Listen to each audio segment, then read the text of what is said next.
Hello， 大家好，我是蓝猫。咱们今天开箱的是之前众筹买的这个刮胡刀。其实我也不缺刮胡刀，因为这个刮胡刀的话比较便宜，79块钱而已。看到众筹的话我就买了，而且我的胡子呢长得比较慢，胡须的话长得还比较快，大概2天刮一次。拍个开箱，然后把它放到车里，咱们打开看一下。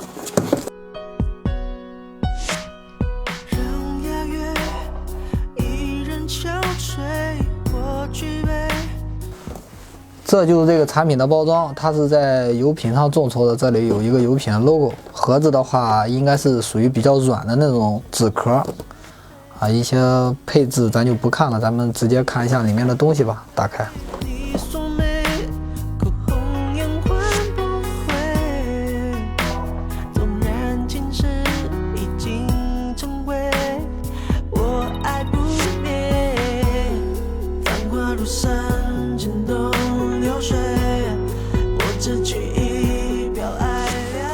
里面的东西呢，就一根线，然后呢一个使用说明书，加上这么一个主体。这个牌子的话我没听过，叫 SOWORT 3D 自控刮胡刀啊，3D 自控刮胡刀啊。现在无论什么东西都扯上这个智能，一个刮胡刀和这个自控有啥关系？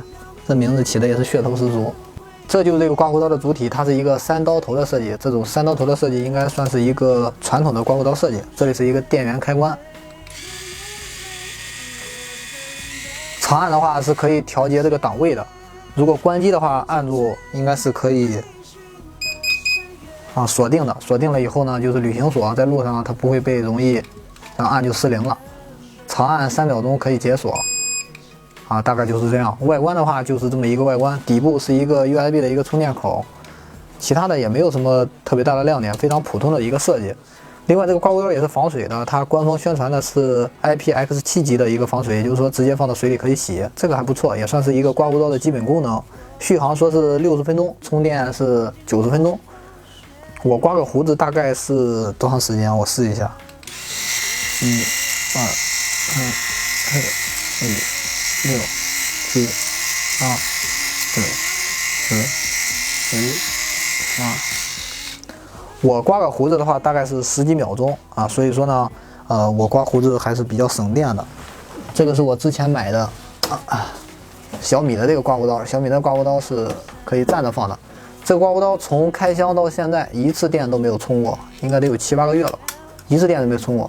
每次10几秒钟，用了7、8个月2天用一次。其实这个时间的话待机不算长，但是给我的这个印象还是非常深刻的，很能撑一直没充过电。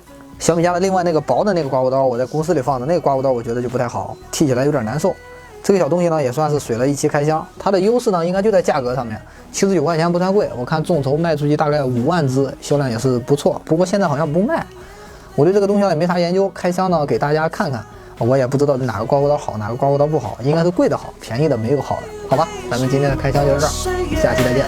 我永无悔，可永是爱你。